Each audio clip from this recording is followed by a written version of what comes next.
দর্শক, পবিত্র আশুরা ঘিরে হোসাইনি দালান ইমামবাড়া পরিস্থিতি জানাতে সরাসরি যুক্ত হচ্ছেন আমাদের সহকর্মী তারেক মাহমুদ সুজন। তারেক, কি বলছেন ইমাম হোসেনের ভক্তরা এবং নিরাপত্তা ব্যবস্থা সহ তাজিয়া মিছিলের প্রস্তুতি সম্পর্কে আমাদের সর্বশেষ তথ্যটা জানান।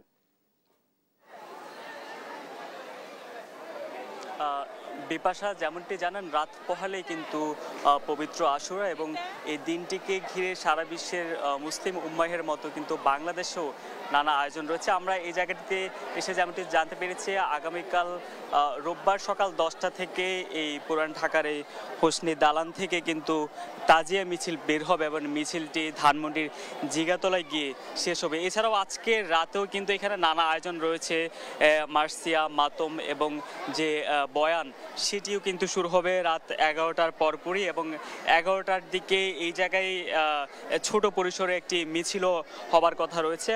এই জায়গাটি থেকে কিন্তু আমরা যেমনটি দেখছি রাজধানী সহ আশপাশের অনেক জায়গা থেকে মানুষ আসছেন এবং তারা যে ইমাম হোসাইনের সেই যে আত্মত্যাগ, যে কারবালার ময়দানে 61 হিজরিতে ইমাম হোসাইন যেভাবে অন্যায়ের বিরুদ্ধে তার সেই শক্ত অবস্থান এবং ইসলামের জন্য তার সেই জীবন উৎসর্গ, সেই বিষয়টিকে স্মরণ করতে এখানে কিন্তু নানা শ্রেণী পেশার মানুষ এসেছেন এবং তারা ভিতরে যে ইমাম হাসান হোসেনের যে প্রতিকৃতি রয়েছে সেই জায়গাটিতে দাঁড়িয়ে জিয়ারত করছেন এবং নানা নিয়ত কিন্তু তারা করছেন। আমরা যদি একজনের সঙ্গে কথা বলি যে আজকে যে সমাগম দেখছি এটি আসলে আর কয়দিন চলবে, শুরু হয়েছে কবে থেকে?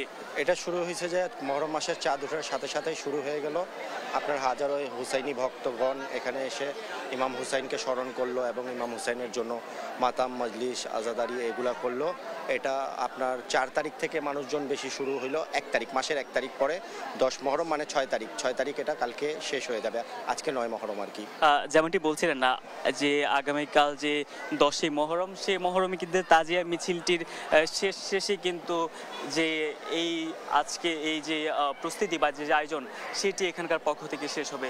তো এ ছিল পুরান ঢাকার হোসনি বাড়া থেকে আমার কাছে সবশেষ। বিপাশা।